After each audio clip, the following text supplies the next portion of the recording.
முந்தினவைகளை நினைக்க வேண்டாம், பூர்வமானவைகளை சிந்திக்க வேண்டாம். அப்பா நம்ம இடத்துல நம்ம செய்ய வேண்டாம் என்கிற காரியம் இதுதான். முடிந்து போனதை நினைக்காதீங்க, அதை நினைத்து உங்களை நீங்களே வருத்தி கொள்ளாதீங்க. வேதம் சொல்கிறது, இதோ நான் புதிய காரியத்தை செய்கிறேன், இப்பொழுதே அது தோன்றும். அப்பா நமக்காக புதிய காரியங்களை செய்ய வல்லவராயிருக்கிறார். அவரை பார்த்து நாம் பாடுவோமா? முந்தினதை நீ யோசிக்காதே, பூர்வமானதை சிந்திக்காதே.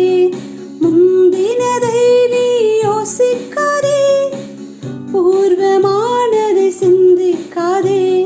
மேலானதை நீ சுதந்தரிக்க வேறொன்று செய்வார் பயமில்லையே. மேலானதை நீ சுதந்தரிக்க வேறொன்று செய்வார் பயமில்லையே. பயமில்லை, பயமில்லை, பயமில்லையே, நம் சார்பில் கர்த்தருண்டு பயமில்லையே.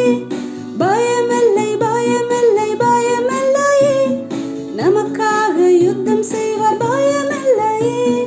சிறு கூட்டமே நீ பயப்படாதே, கர்த்தர் என்றும் நம் துணை நிற்கிறார். சிறு கூட்டமே நீ பயப்படாதே, கர்த்தர் என்றும் நம் துணை நிற்கிறார். எதிரிகள் வெள்ளம் போல் எதிராக வந்தாலும் ஆவியானவர் கொடியேற்றுவார். எதிரிகள் வெள்ளம் போல் எதிராக வந்தாலும் ஆவியானவர் கொடியேற்றுவார். பயமில்லை, பயமில்லை, பயமில்லையே, நம் சார்பில் கர்த்தருண்டு பயமில்லையே. பயமில்லை, பயமில்லை, பயமில்லையே, நமக்கு